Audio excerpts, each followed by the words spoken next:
Before we begin, there are two things I want to mention. The first is that there will be an update because at first I thought they were gonna be 10 to 15 minutes of video maximum. But so many things have come out and we can already reconstruct a good part of what happened.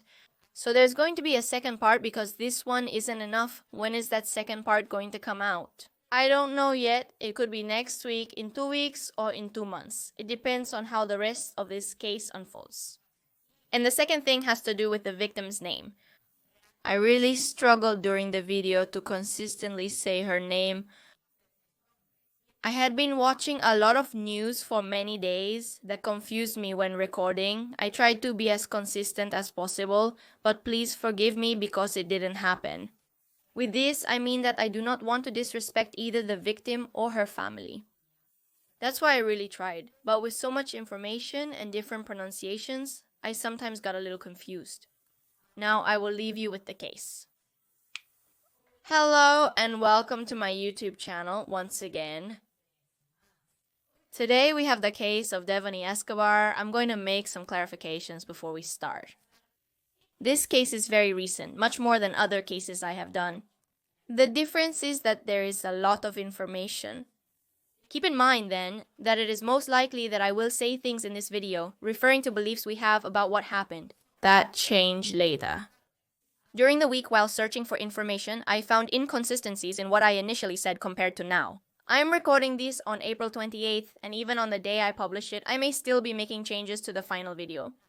If you come a week after uploading this video and have more information, please leave it here in the comments. Likewise, the day this gets resolved, which hopefully will be soon, please leave the resolution below. And maybe this video will be added to the list of cases that I'm going to update in a few weeks or in a few months. With that said, the rest of my cases are shown on the screen above. Below are my social media links if you'd like to follow me for content like this video. When all the information started coming out, I made a thread on Twitter. With everything I was learning from the news and people thinks that the cameras were showing everything. So if you want to follow me on Twitter, you will see that kind of stuff when one of these cases comes out. I also leave my Twitch there on the screen in case you want to follow me there and join me in reading. But well, without anything else to say, let's get started.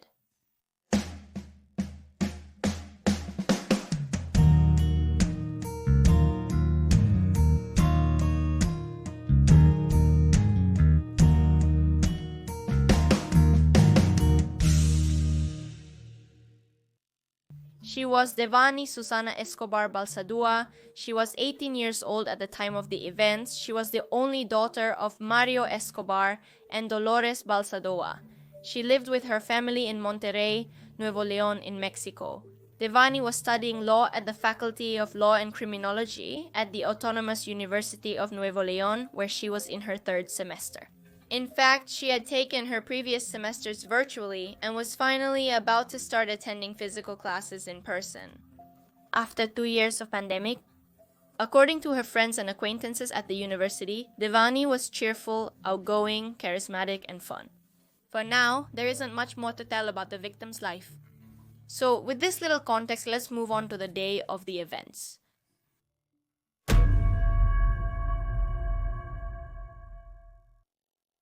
First, let's look at what we assume from the beginning, based on the little information there was about the case. On the 8th of April of this year, 2022, Devani had planned to go out partying with some friends. At least until now, that's what we know, knowing that the situation in Mexico is not easy. Mario, her father, gave her his usual talk about self-care and remembering his advice. Her mother, Dolores, before she left the house that night, even went so far as to say, "Don't go, my little girl, don't go out." Of course, they couldn't imagine that that very night they would leave their daughter alone on some route in Monterrey. The first thing that became known in this case was that the plan for that night was to go to a country house, what was supposed to be a party with her friends. Let's say that was the information at first when Devani disappeared, but something happened at that party. Would the father later see everything collected by the prosecutor's office? A video in which it shows one of Devani's supposed friends grabbing her by the hair. They were fighting, although he still didn't understand the reasons behind exactly what was happening. And in fact, we are still finding out more or less what happened. And why were they fighting? Or what did the father actually see? The friends in question who accompanied her that night are named Sarai and Yvonne, and they had met through another person nicknamed Pato, Sarai's boyfriend, which made them gradually hang out more and more. And I clarify this now. In reality, Yvonne did not know Devani. She officially meets her the same night they go out. Furthermore, Devani's previous friends pointed out that they really didn't know much about these two people because they had only known each other for a very short time. Regardless, the situation ended with a group of friends separated. They left her behind and Devani had to try to get home alone. Devani's friends managed to send her a trusted driver, someone who worked for the Didi transportation platform. However, the trip in which he took Devani that night was without the app involved, which made it a bit more problematic. It is then that the car driver picks her up around 4:20 in the morning of April 9th from Quinta, Venice, in a Kia Branca. It is also during this trip that a fight occurs between the driver and Devani, which is why he decides to leave her in the middle of the road. The location of this place is the Monterrey Nuevo Laredo Highway. As you can see where she was left, there was a motel El Nuevo Castilla and also a transport company. It should be noted that despite being a route like any other, it was not the most deserted place where she could have been left. And she probably thought that approaching a more illuminated place would be the best option to ask for help and return home. Now, if you've never been there, let's take a closer look at the place. It's a not very well-maintained route with a lot of greenery around. With the help of the map, we can see that there are several houses and businesses nearby, but the area itself doesn't seem very friendly. Certainly, if I were in this situation at night with no battery on my phone, the reality is that I wouldn't know where to go. The first question we ask ourselves before knowing the full story is why she didn't go straight to the motel. Maybe she thought it was abandoned, maybe she found it too strange. So she first walked towards what would be the transport company that was there. Then she walked from the car to the transport company called Alcosa International Transports. She was there then, meters from the motel, where she would later be found. The main issue is that early in the investigation, neither the motel nor Alcosa cooperated. According to Mario, the young woman's father, they had given all the security camera videos. He said Alcosa has not justified that some very important minutes of video. After my daughter walked to the company to ask for help, they magically disappeared. 2 videos that are facing forward. They have 8 cameras. It was clearly a bit strange that suddenly those cameras, or some of those very essential cameras for the case, did not work. So, at that time, we could only see how Devani seemed to enter the company, but not leave. On the other hand, the motel owner is under investigation for providing false information in his statement. At first, as the man claimed that his motel's cameras did not keep a record of the footage and only broadcast live images. The information I'm providing you is exactly what we'll be correcting around the video, as this is the initial output. What we were putting together with the little information that they were giving us, and that precisely Mario Devani's father knew and told us. There are things that with the passing of the days and finally having the recordings, we were able to piece together a bit more. Because the reality is that the first week after discovering where Devani's body was, we thought that something had happened to her at the transport company, when in reality it wasn't there. Regarding the driver, another thing we found out through the father is that Juan David Cuellar, the man who was driving Devani that night, had actually harassed her. He had touched her breasts without her consent, and that was the reason she got out of the car. According to what was said, also very early in the case, she started kicking all over the place in the vehicle. She started to fight and he had to let her go. But let me explain that in reality. The evidence of this is the photos from the security camera video of the place where they were at that time, which are these ones here. For now, I don't have the video as such. I only have the photos. Maybe it will come out by the time this video is edited, but I don't know. For now, is this the evidence that was had regarding him touching her? It is supposed that Mario, the father of the young woman, saw the evidence in video format, and he said that you could see how he touched her. These photos then show how the taxi driver passes his arm over Devani's chest area before she gets out. Keep in mind that she was in the seat next to the driver because, according to him, she had started to charge her cell phone from that seat. So this truthfully doesn't look great. We don't have good quality to determine exactly what happened. And once the interview with the car driver was done, which we are about to get to, he says that it wasn't like that and that he never intended to touch her, nor did he do anything similar. According to his testimony, from that event, he was simply trying to convince her to take her home or stay somewhere safe. But Devani was talking nonsense. According to the driver, Devani got in by herself and closed the door. At no point did he know exactly where he was supposed to take her, and for the rest of the night he would repeatedly try to ask her where to go. Then she asked the driver for a cable to charge her phone, and before he could say anything else, she took the cable. She moved to the front seat without explanation. According to the driver, it wasn't necessary to do that to charge the phone. He said that Devani was complaining about her friends and said they were bad, they didn't want to take her. However, she never specified where they didn't want to take her. In addition to that, during the trip, the driver recorded an audio message for a friend in which he was behind Debanhi, speaking. My parents tell me the truth. Take the money? Take the money. Call. Give it to him. She got off. She didn't want it anymore. To take her. Better for the girl to get off. Come for her because she is very aggressive. On the way to her house or wherever they were going, she asked the taxi driver to drop her off in the middle of what would be a forest. But in the end, he told her no, that he couldn't leave her there, and they ended up going back to the villa where he had first picked her up. Devani supposedly changed her mind again, asking to be taken to another party. At this point in the journey, then, that's when she gets out of the car, leaving the trip on the way to Laredo. And then a few minutes after the argument in which she gets out, he takes the famous photo. On the other hand, he denied the accusations from Devani's father, who claims that his daughter suffered sexual harassment in the car. He said no, that he had never done such a thing and that he would not be capable. After leaving Devani alone in this place, the driver claimed that he arrived at his home. After that trip, he went home.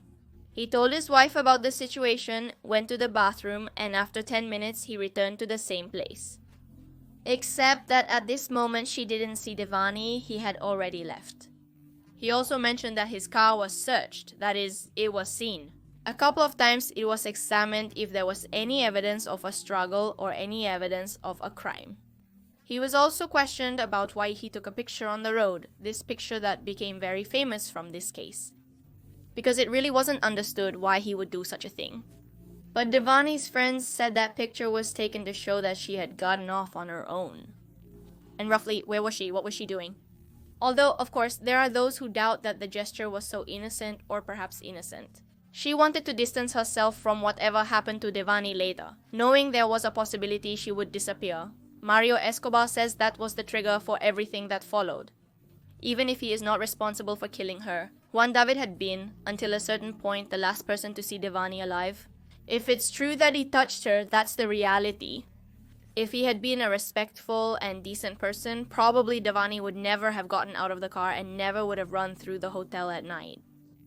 Again, this is all debatable. From the interview that was done with this man, the driver, and Devani's friends, all three came out to speak to the media to give their stories. Us. We had to take the three of them, and he was going to take them to their house. David brought these copies we asked for. Let's try to show it on camera. Screenshots of the conversation with your friends. They wrote to you here. I see that at 3:29 in the morning. It says, hello, hey, you answered him, hey, I'm nearby. So you already knew them. There was some familiarity. No, I didn't know them. I met them from the trip, nothing more. Well, let's go, but we're here now. In addition to ensuring that Devani got off because the driver had harassed her by touching her chest. In another interview, Mario Escobar revealed that he saw new material provided by the authorities. In one of the videos, his daughter is seen arguing with her friends, and one of them pulls her hair. He also mentioned that after exiting the car, she walks a short distance and makes a phone call. Now, the father doesn't know what happened at that moment, whether she ran out of credit, battery, or whatever, if the friend didn't answer. But he suspects that something else happened between them, and they are not telling that part. Devani's friends then recently did an interview, almost at the same time as the taxi driver, in which they recount what happened that night. and their point of view of the situation, including how they met this man who was taking them.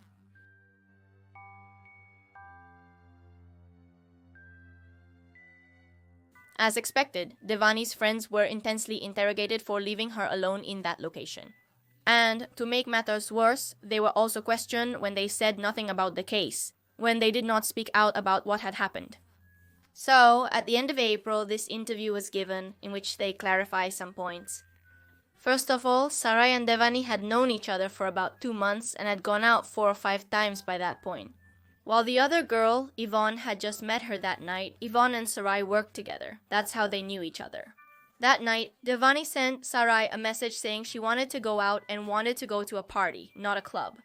So Sarai agrees and invites Yvonne. The party was 10 minutes away from Devani's house, so she invited them to get ready at her house before going out. The girls arrived at that house around 10:47 in the evening. Devani, in fact, had several different plans on her cell phone. A friend had sent them to her. With this information then, they decide to head to what would be the first party of that night, which was only about 5 minutes away from there. They were at this place for about an hour and 40 minutes. After that time, Devani says she wants to leave the party and then gives Yvonne the address of the new party they would go to. That's when this girl orders the Didi and he comes to pick them up. This Didi driver would be the one who would later drop Devani off near the motel. Once they arrived at the second location, the house where the party was being held was empty. There was no one there and Devani's friend wasn't answering. So they decided to go to the last party of the night where they would be before the events. By this time, they were still with the Didi driver, who had taken them in the first place, as he had given them confidence and they wanted him to pick them up later if he was available. So at that time, during the trips, they exchanged numbers with Yvonne.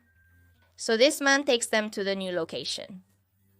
Arriving at the first villa, they realize that the party was ending. There, outside the place, they meet a group of guys, and with them, they go to another party, which was also in a villa there. This villa is the last one of the night, the last party they attend. I would like to give my condolences to the father and also to his mother, to the whole family for what happened, right? We have already met with them. As I mentioned, she was going in little balls differently. She was separating from Us, we only drink alcohol. The truth is that if she was going to another place and we really don't know if she consumed anything else, when he suggested that we go for her, we were already about to arrive. So we didn't have resources. Like going back again, we didn't know how we could go all the way there. I mean, go back for her. I'm too scared to leave my house. really not. We're going out and that my mom goes to work. I mean, I'm scared, worried about her. I mean, she has even missed work days. Well, people don't know, right? But my dad passed away a few months ago, so my mom is the one who provides for my family, and people don't know that. And the fact that I receive threats, well, it makes me scared, right? We really didn't want to speak out before because of fear, so we decided to wait until now to speak because it really has been too much. Many things that really are not. Many things come out, even fake conversations. No, there had never been a strange situation where they would get like that, I mean, of taking or anything. They then say that by 4 in the morning, Devani had gotten into the car by herself and had closed the door to leave. So they had no way to get back, and it was a pretty ugly place according to what they tell. So they say that someone offered to take them and they accepted. They also say that Devani's mother was the one who was alert that night, but they didn't have her phone. They barely had Devani's father's phone because at some point they had seen each other when he took Devani and one of the girls in his car. So they had no way of notifying Devani's mother because on top of that, the father's cell phone was off. Devani's family started looking for her while the police were doing their job. They were attempting to perform their duties. Mario notes that they performed poorly, though it's possible they made an effort. But the killer's tracks were covered impeccably. Until that moment, not much was known. 13 days after the disappearance and after 4 different confrontations in the motel area, they find the young woman's body in a cistern on the property. This cistern was 4 meters high and had 90 centimeters of water, that is, less than a meter up to the waist of an average person. There was the water. This whole area of the hotel was actually abandoned. So was that cistern. It turns out that after these 13 days of disappearance, the motel workers report a strong smell coming from that cistern. And when the police arrived, they found her. But it is at this point that the biggest question comes in. If she had been there all this time, how is it that they just found her? Separate issue. She fell from a height of 4 meters into a bottom that had some water. But for Mario, this does not match the injuries her body had. That is, he doesn't think you can get so little damage from that height. Her body should have many more marks, and it doesn't. When it became clear Devani was gone, the university paid tribute to her, with people sharing photos in her memory. Such was the case with Devani's best friend, who posted pictures together on Instagram and a message to commemorate their friendship. My heart is broken, life is very unfair, they took away my best friend. I can simply say that you taught me the true meaning of friendship. I will always remember you with the immense joy you transmitted. God allowed me to be your friend for more than 10 years. We had so many plans together, but now I'm just left with all the beautiful moments I managed to spend with you. I can't find the words necessary to convey everything I'm feeling at this moment. Devani, I love you and will love you forever. Today you rest in heaven as a little angel who will always be with me. Fly high, my girl. Will we ever meet again in the kingdom of heaven? The state prosecutor stated the motel was only checked once during the investigation, contrary to the 4 times claimed by Devani's father. However, this is contradicted again later, so it's hard to believe it was only once. What I'm saying is that they said this to justify not finding her sooner. Debanhi and Escobar, according to the forensic examinations, died as a result of cranial trauma, meaning he either hit his head hard or someone hit it for him. The state prosecutor, Gustavo Adolfo Guerrero Gutierrez, determined that the young woman's lungs did not have water, so they ruled out death by drowning. After initial forensics, authorities are investigating if the head injury was caused by the fall or inflicted by someone else. But why didn't she have water in her lungs? According to the forensic coordinator, it was because she stood up after falling. As I was saying, inside this place there was only 90 centimeters of water. It was easy to stand up. She wasn't going to drown because of that. After the first autopsy, Devani's family said they wanted to do another one to check for sexual abuse, because they precisely thought that it could have happened. In addition, as I said, the body had several blows that could coincide with this, but we had to be sure. Precisely because of that, before giving my daughter a holy burial, I did another autopsy. The family found it a bit strange that she fell from such a height and only had a severe blow to the head. After the Nuevo Leon prosecutor's office confirmed that the body found in the motel cistern was Devani's. Gustavo Adolfo Guerrero indicated that the cause of death was a deep skull contusion. I am Gustavo Adolfo Guerrero Gutierrez, Attorney General of Justice of the State of Nuevo Leon. We wish to share with you information about the events that occurred yesterday, having found the body of a deceased person within the search area. From Debanhi Susana Escobar Basaldor, that the body found is that of Debanhi Susana, the cause of death being the deep contusion of cranial. It should be noted that a contusion is the damage received by some part of the body, in this case the head, by a blow that does not cause an external wound. That is, a strong blow to the head with something hard was given. The Secretary of Security of Nuevo Leon, Aldo Fassi Suasua, criticized the massive human failure for not finding the body on the previous 4 opportunities. And he justified this delay, pointing out that there are always errors in the searches for missing people all over the world. He said, "Unfortunately, it was at the bottom of the water and there was nothing to visualize. Underwater, the canines can't smell. And the reality is that there are some strange details with this spot because at least according to what I have studied so far, and you can correct me, the body sinks at first for 1 or 2 weeks. Yes, there is water in the lungs after drowning. However, this is not the case. As stated at the beginning, Devani did not have water in her lungs. Therefore, it is most likely that she would float the first few days. What's worse is that the water depth was less than a meter because Devani's father didn't understand why. Her daughter's body appeared on the 5th time they went to look for her and they only found her. After the workers talked about the smell, he decided to take action, and on his own, he ordered an autopsy. In an interview, he pointed out that the results did not match those of the Nuevo Leon prosecutor's office, saying, "For my part, I ordered another autopsy with an expert that I hired. I already have the results, but I can't reveal anything until I have the official document." What she did deny was that it was an accident, something that the authorities had mentioned. "You are in a position of a space of a 4.5-meter cistern. Let society answer me, would you just hit your head after a fall of 4.5 meters? Which is like that of a 2-story house." The answer is no then, isn't it logical?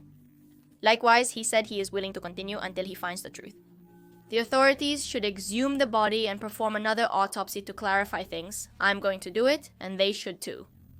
Regarding the videos from the transport company and the motel, Devani's father questioned the hotel because, despite having the videos, they did not hand them over during the 4 searches that the authorities carried out. But not until 2 days after her daughter's body was found. The worst part is that he can't believe that no worker saw the young woman enter the place on the security cameras. He had the same opinion about the transport company for not having complete windows, as parts of them are empty. In addition, he doubts what was said about a massive human failure. He doesn't believe his daughter's body was in the hotel's cistern for 13 days. Because the brigades met daily in the area and never smelled the stench of decay, nor did the dogs that were helping in the search. And he said, "We were there and we all would have smelled it. We were there distributing food." He points out that the body couldn't have arrived overnight, questioning when it actually arrived. While they were not there, suddenly the workers felt such a smell. When is it possible that they didn't weigh it little by little and suddenly a smell of putrefaction appeared?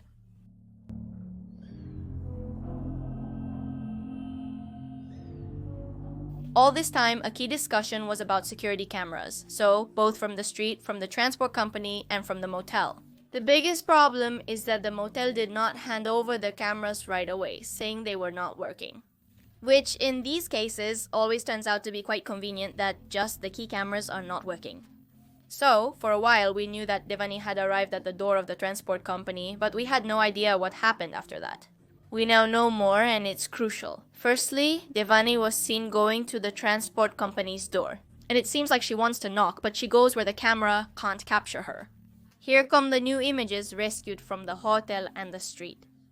The first camera is installed at the entrance of the site. There you can see the young woman entering completely alone around 5 in the morning. You can see a woman enter with the physical complexion of Devani and also with the clothes she was wearing that night, Devani. She continues her journey to the motel's restaurant, which is abandoned. At this point, the second camera is located, which captures the moment when she peeks into the restaurant through a glass door. This part is crucial as Devani was previously walking normally. But when she passes by the restaurant, you can see on the camera that she is running. So what is she running from? And what happened in that short stretch of road for her to start running? In complete darkness? It was said that you can see the young woman walking back and forth. Devani circles the restaurant and reaches the cistern area, bypassing the reception located slightly further up. She stops at the intersection of the motel fence and the restaurant. She then walks parallel and in the direction of 3 pits that make up the water deposit where she was found lifeless. So we have the cameras that tell us what happened just before death. That small stretch that we don't know is what gives us the most doubts. It's precisely the big question. What happened to him being there? Did he fall by accident, or was there someone else who ended up hitting him? We don't know what specific time he fell. We don't know if it was at that moment. We don't know if someone passed by there. We have no idea about anything because there are no cameras there. Or at least they didn't make them known, or the hotel keeps them. Up to the moment I'm making this video, the authorities have more than 50 videos in their possession.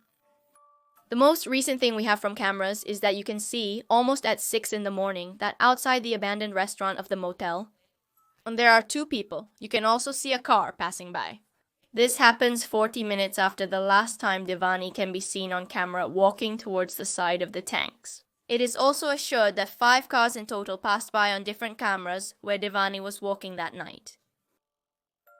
Over time, videos came to light in which a kind of fight, an altercation between Devani and a group of people can be seen. So what happened there? So far it's not entirely clear. She first leaves the villa, a young man chases her, she hits him, and then more people arrive. We still don't know about the testimony of these people or what exactly happened at the party. According to Devani's friends, she was in a terrible state and was behaving very violently. They said these guys were trying to calm her down, but obviously we see in other videos that she walks quite normally. Let's say her violent behavior is specifically towards these people. And there, at that precise moment, you can see what the father was saying about her friends pulling her hair. All of this, according to them, is to calm her down.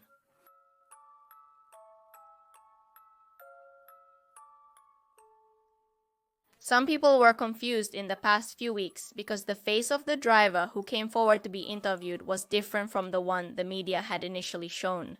But the reality was that they were indeed two different people. One is the driver from the night Devani disappeared, and the other is a driver who was a suspect in the media when Devani was missing. But people considered him a suspect because at that time there were several families accusing this taxi driver of having harassed several women. The man turned out to be a well-known lawyer from San Luis Potosi, and the charges brought against him are related to substances. But he, who, by the way, led his own defense, was able to convince the control judge that his arrest had been illegal. That is, yes, this man is involved in illegal things, but that did not have to do with the case of Devani's death. And it's not that they were changed and there is a somewhat strange play regarding this case, but in reality they were two completely different people, being accused of completely different things.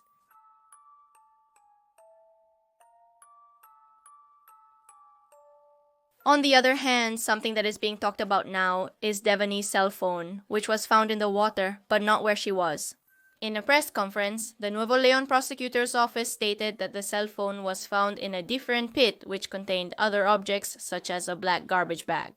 According to the department, the cistern where Debanhi fell had 3 pits. Devani's body was found in one, but her cell phone was in another. The bag was found in the middle part of the pit, in an intermediate duct between the 2 chambers of the pit. The department added that at the bottom of the same pit, other items belonging to Devani were also found, such as her keys and a handbag, which were later confirmed by her family to belong to her. It is still not known what is inside, but work is being done to clarify what happened that night from her cell phone. Since the case came out, something has happened that I have seen happen more in accusations against corrupt politicians and not so much in murder cases. People made up a lot of things without any proof. But I'm talking about grabbing names of people involved in different crimes and wanting to drag this case in the middle. They were lies that made no sense.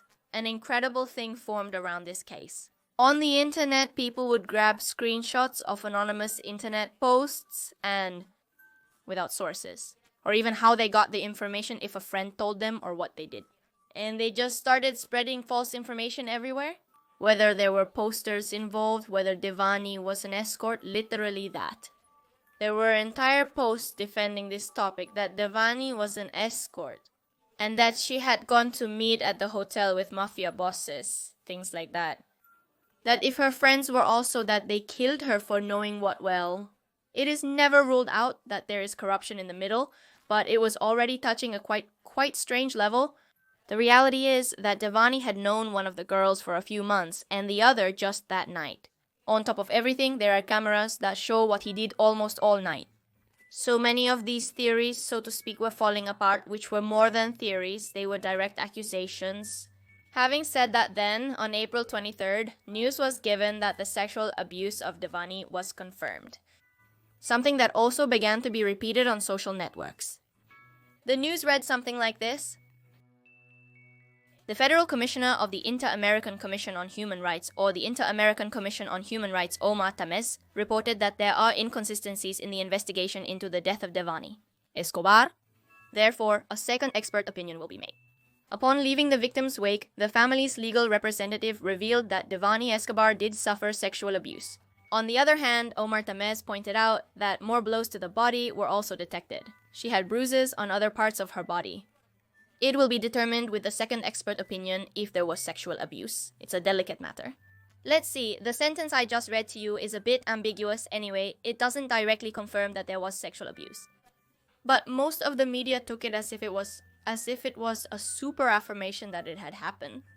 The main problem was that there was no second autopsy up to that point, and on top of everything, Devani's body had been in the water for a long time. as to make it difficult to trace evidence of sexual abuse, the trail of evidence of many things actually. The same day, April 23rd of 2022. The State Human Rights Commission of Nuevo León, the Comisión Estatal de Derechos Humanos de Nuevo León, issued an alert to the public opinion and relatives of Devani Escobar for the alleged fraud of the civil society organization identified as the International Human Rights Commission. What was I telling you before? Omar Tamez, claiming to be a federal commissioner, said he requested a second expert opinion from the State Attorney General's office.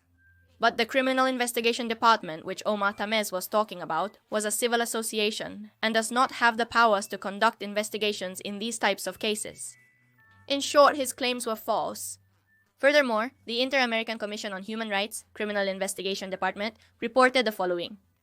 In response to information in the media in Mexico, Criminal Investigation Department informs that it did not make any statement about the murder of the young woman Devani Escobar. This was on their verified Twitter profile. Another thing that was widely discussed was the discovery of the bodies. A major news was that while they were looking for Devani, they had found other missing girls, and the actual news was that they were dead. But let's look at the facts. So, while looking for Devani, 5 missing teenagers are found alive. 14-year-old Ireland Ramirez, 15-year-old Ingrid Castillo, 16-year-old Brisa Porras, 15-year-old Jennifer Almaguer, and 19-year-old Irma Hernandez. These are confirmed data from Nuevo León. The biggest problem then came when false news began to circulate that the girls had been found dead. Regardless of whether they were found alive or dead, it doesn't matter. The important thing to note is, how can it be that the only way to find these girls is if there is a case pressuring the authorities? Because if they were there to be found, whether alive or dead, why weren't they found earlier? Does it really take a massive case for them to be searched for and found? Let's say these discoveries make me think that ultimately they weren't looking for them. In Devani's case, there are still many things missing, a lot of information that we still don't know or that contradicts what was initially seen. Let's review some of the inconsistencies presented so far. First of all, Devani's body didn't have water in the lungs, even though they found her floating in the cistern. Nobody detected her at the place until after 13 days, even though supposedly, and as it was an accident, the body had been there all that time. I remind you what the father said. They had been there from the beginning. They had almost been there for a bunch of days, checking the whole place, and they didn't find it until it was marked that there was a smell in the cistern. After 2 weeks, and one of the most important inconsistencies in this case comes with the recording cameras, with the security cameras that are around where Devani disappeared and then died. The hotel's recordings are a key piece of the case, and initially the very owner of the hotel had said that the cameras did not record, that there were no recordings from that night, nothing, and now we find out that there are recordings, up to almost the last moment of Devani's life. And just where she starts to run and where it ends, where are the cisterns? There are no cameras, witnesses, or any form of surveillance in that location. It is completely void of any monitoring devices or people. In one of the places, I clarified the darkest places on the premises and one of the places that I would say easiest to enter from the site. If, let's say, you want to put security cameras, then one would say it's best there where you can't see anything, where it's dark, where you can easily climb the fence. Just there isn't anything. A bit strange.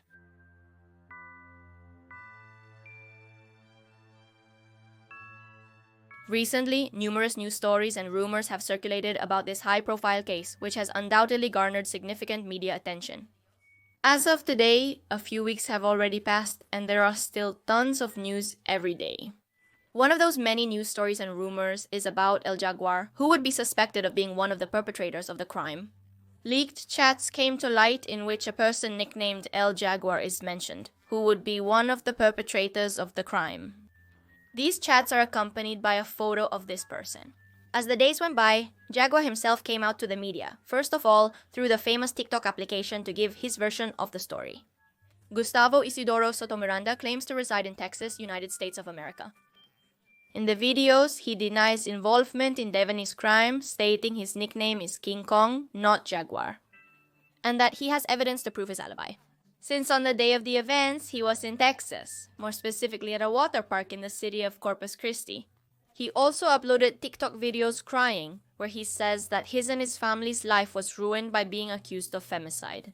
Also, in an interview, he said that the only reason his name appeared in the media, and in the case, it's because his half-brother is the owner of the company Alcosa, the transportation company that is located. They initially claimed there were no cameras near where Devani's body was discovered, a place we've been to, but he is not involved. He also stated that he was never near the location, and the only time he was there was 2 years prior when picking up his brother. Let's see. Anyway, this didn't sit well with many people, regardless of whether he is guilty or not. He was heavily criticized because in several videos that he uploaded, he seemed to take the case lightly in some way, that is, the situation. And at times he even seemed to mock what happened to Joni. There is also debate about whether he is trying to take advantage of all the visibility of the case to become a little famous on TikTok. And that's why he uploads those videos, and that's why he spoke out about what happened to him. But well, we're not going to accuse him of anything, I'm just telling you. At the moment, when I'm recording this video, there are no other suspects besides, well, the taxi driver, the friends. That is, there is no third party that has been found yet, or at least they have said publicly. Maybe just as this video comes out, someone. But so far, at this moment, nothing. In new news, things that have just happened in the case. Just before rendering this video, Devani's identification was found this Thursday, around 7:30 in the morning. Neighbors from the Constitution condominiums alerted the police that in the planters of the place, there was an identification that seemed to be Devani's. Pictures of Devani are already circulating on the internet, confirming her identification. The credential is from the National Union of Education Workers, or the Sindicato Nacional de Trabajadores de la Educación, and it was issued last year. Devani's father is a teacher belonging to this union, so that's why she has this identification. But let's see, where was she found? Because that's the important thing. This is the strangest thing in the news.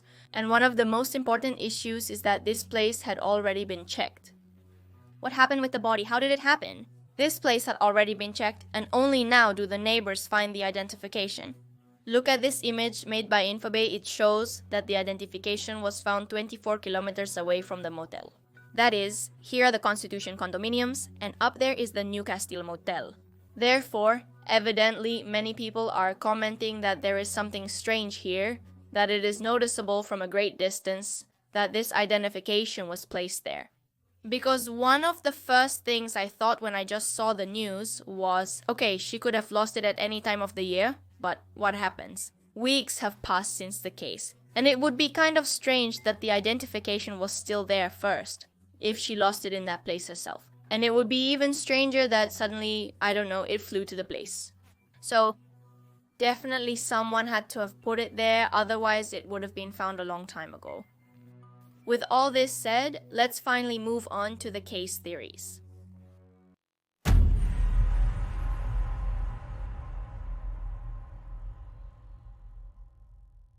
The official version, as all lines of investigation are being pursued in reality. Supposedly, Devani fell into the cistern by accident. She had entered the hotel grounds. She walked around the place and then went to the part of the cisterns, where she saw that one of them was open. At first glance, considering what we've been shown on the cameras, one might say that this is the truth, that she simply fell. But there are many coincidences together, which, while they may be just that, coincidences could also indicate that a crime was committed. Let's say a lot of bad things happened together that same night. It was all very strange. The whole night was very, very odd, and therefore it's a bit questionable. That it ends like this, that her accident ends just stepping into an empty space and falling. How to pass? It can absolutely happen, but again, in the end, it's very rare. Also, you really have to see how he was hit. How is it possible that he hit his head hard enough to die and besides fall? But to be standing so as not to breathe the water while dying, at what point did she die? At what point did she die if it wasn't in the fall because she was standing? Did hours pass until she died?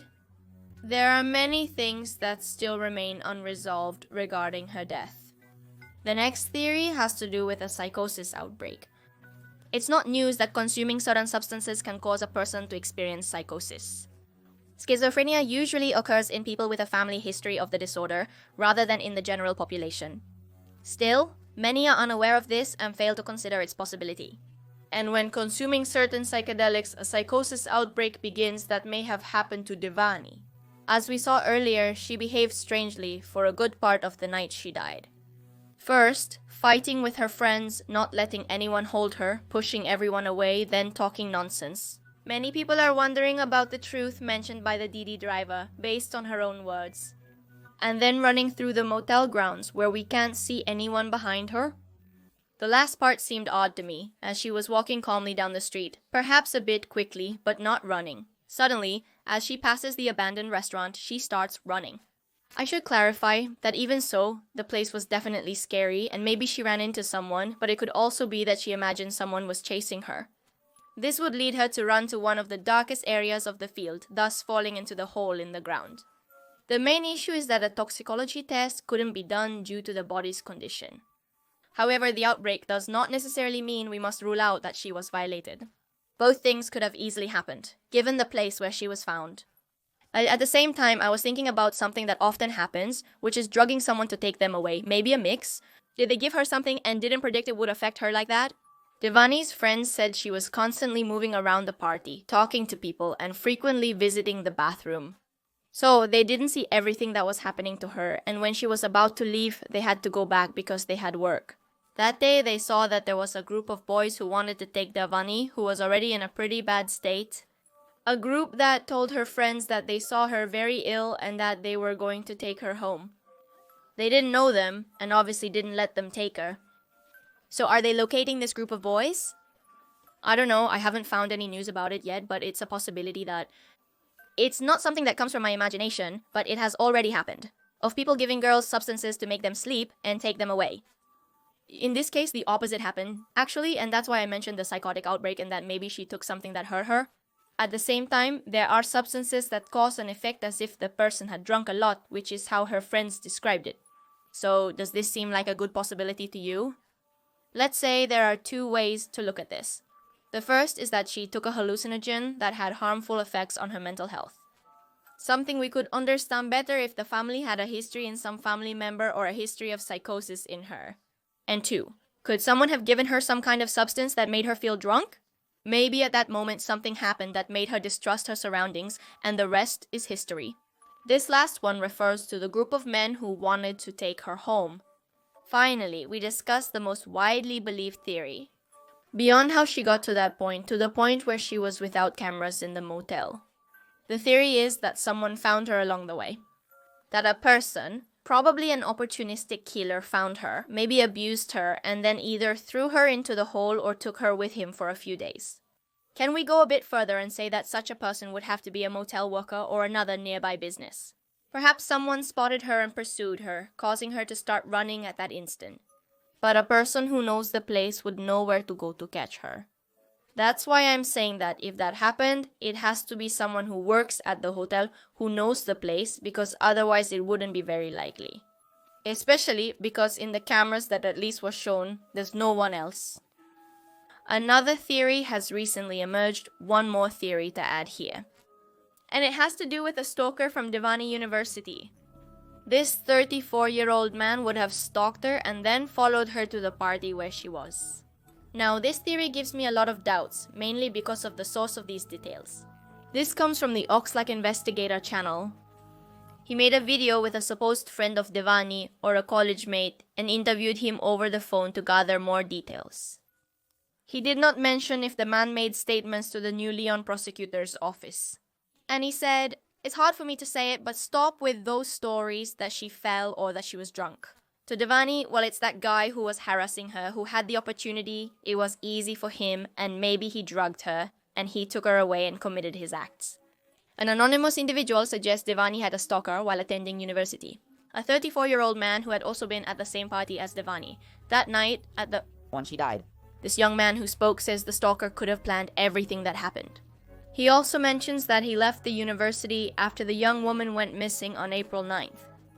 That's why he suspects that the 34-year-old man would be responsible for Devani's femicide. The most questionable aspect is that it originates from an anonymous source.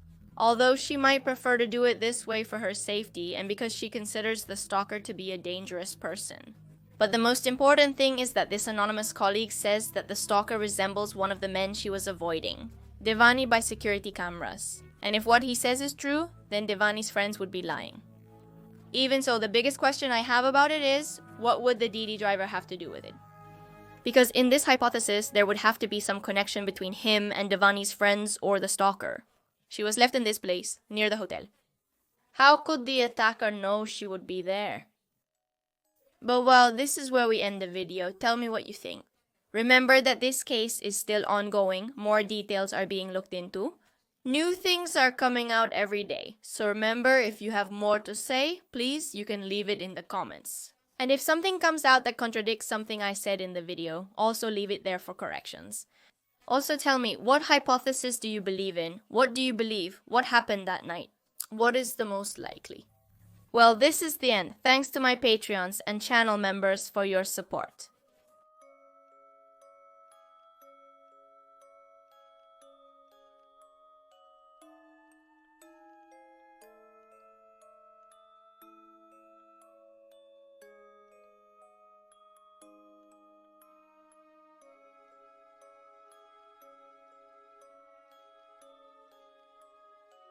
And with nothing else to say, here's a new video, here's a recommended video. You can subscribe by clicking on my face, and we'll see each other in another video. Goodbye.